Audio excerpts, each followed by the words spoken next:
My name is E.R. Wolf, and I'm from Littleton, Colorado originally, but Highlands Ranch right now. To pull up the system and log it in, but as soon as I get back, I'll make a note. I'm an entrepreneur, and I work on helping businesses do consulting and investing and stuff like that, and really passionate about business and entrepreneurship. So the procedure I had was a total artificial disc replacement, L4, L5. I think a lot of people, like when you talk about like what was the accident or what was that time, it's almost like you recall it like it was yesterday. You had the life before, and then immediately your beginning of your life after. Mine was a sports injury, so I was weightlifting, squatting, and I came down, had a lot of weight on my back as a athlete, and I powered up, and the weight bounced and compressed my discs, and I just heard a sound of like a pop and a squish almost in a way, and sort of slumped over, and that was the beginning. They did x-rays, discogram, all this stuff, and saw that I had 2 herniated discs, a tear, and my legs had so much pain and all of this stuff. They suggested to get surgery, but I was like in my 20s and wanted to avoid surgery at all costs. I just didn't want to go down that route, which, the only option was fusion at the time. The effects that chronic pain can have on you, you really don't realize until after you get it fixed. And a lot of the times you're thinking, man, everything I was before I got injured, and then after you have an injury and you're having this chronic pain, it starts to impact almost every aspect of your daily life. I have 2 kids. You struggle to play with your kids. They're young, you want to lift them up and swing them around and have all that fun stuff with them. You want to get on the ground and roll around and just enjoy having kids. And I couldn't do any of it. Work was suffering. It was so limiting. There were days I couldn't even work. And you're trying to give an excuse to your partners and other things on why you just can't make it happen. And the being in pain just seems like a trivial excuse when people can't see it. You know what I mean? When it's just something that you feel.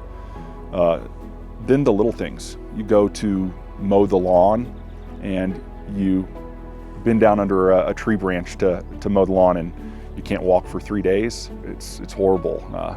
You'd empty the dishwasher and you find yourself bracing yourself or bracing yourself to cough or sneeze, and it just becomes part of that new habit. And it's only after you have surgery and you get relief that you realize that those habits formed, and you're like, oh my gosh, I don't have to brace myself to unload the dishwasher. Oh, I'm not in pain when I mow the lawn. And it's just wild. After surgery, you almost feel like you're getting this return to the old you. But what I've come to find out in the short amount of time post-surgery, it's like the new you. And that's what's so exciting, because you're getting a chance to rediscover everything. It's been a while since I haven't had pain. And so I don't necessarily think like, oh, I'm going to go back to how I was a long time ago. Instead, it's more, look at all this new stuff that I get to explore and enjoy not being in pain. It's the second lease on life. It's funny with kids, and especially young kids, mine are 6 and 9, they would have described me as somebody who lays around on the couch all the time and sort of watches TV or something.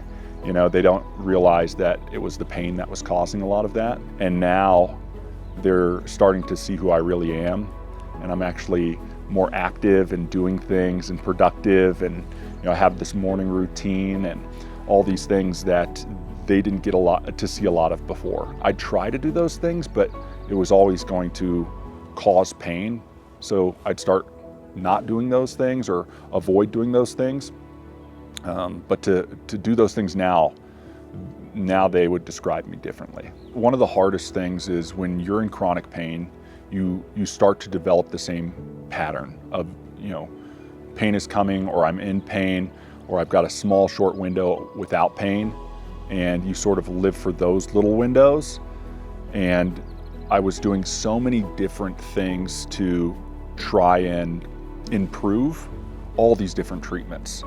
And nothing seemed to work, or it worked for just this little amount of time, and you start to think, how can I go on like this? Or is this what the rest of my life is going to be?